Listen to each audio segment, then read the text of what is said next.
Hi there, Jo Williams from the Wangaratta Vet Clinic with part 2 of our teaching your dog to run beside you while you're on your bike.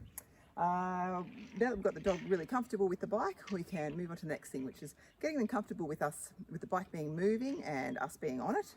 So for starters, we can have the bike just rolling backwards and forwards. We're not sitting over it. He seems pretty happy there. Good boy, Jethro. Give him lots of treats while we go. Make it a really positive experience for him. If they're comfortable with that, we can make sure we rattle the bike around a bit, do a few of the things that may happen when you're out and about on the bike. So our pedals moving, that noise, our brakes if they're a bit squeaky. Poorly maintained bikes, mine certainly are squeaky. Not worried by any of that either. Boy. And then we can start just moving around with the bike. So I'm not even going to sit on it at the minute. Jethro, like a good boy. I want him walking beside me like he would if we were walking on a lead, but someone got the bike as well. Good boy, Jethro. Good boy. Yes, good job. So what we're aiming for is that he's got a nice loose lead, bit of a, oops, sorry, I'm way off camera. So what we're aiming for is we've got a nice loose lead, a bit of a J loop in it, and he's holding that position well. Yes, and that's when I'm going to give him a treat for it as well. Backing back so you make sure he comes with us. Good boy. Well done. And then our next phase from that is to actually be on the seat. And again, I wouldn't start pedaling just yet.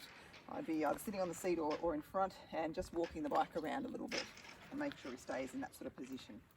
Boy, just throw him. Boy, yes. Good fella. So we're just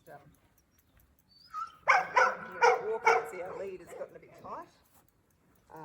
And he's catching up again now. So you imagine what that's like if you're actually going fast and they lag behind, what that can do to your bike and your steering and everything there as well. Good boy. But he's pretty comfortable with that.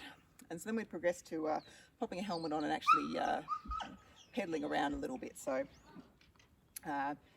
it can be a bit trickier in the yard because you're having to stop and start a lot, but you only want to go just a metre or so even and just make sure he's following along with you, and then you'd stop and reward that and then build up to longer and longer lengths. Rewarding every time he's staying beside you there. At our slow speeds, if he happens to get distracted and cut across the front of our wheel, it's not going to hurt him as much as it would if we were going really fast. It's also not going to cause us to fall off the bike, hopefully, as well. So it's just starting small distances, really slow speeds, and working up to higher speeds. The other thing to be really careful of when you're out and about is how your dog responds to other dogs. So if you know that they get a bit nervous and they might, or they want to play and they might run towards another dog, if you're riding and you're riding fast and they see another dog and you're expecting that, you know you might get pulled off the bike, which is going to be pretty awful. So if you want to be working on that side of things in the background as well, is helping them become more comfortable with other dogs. But if you are out and you're worried that might happen, don't give it the chance to. If you see another dog even from a distance, stop the bike and get off and just walk the bike past them, or have your dog sit and give lots of treats as the other dog goes past. So do everything you can to keep yourself and your dog safe in those situations as well. And happy riding.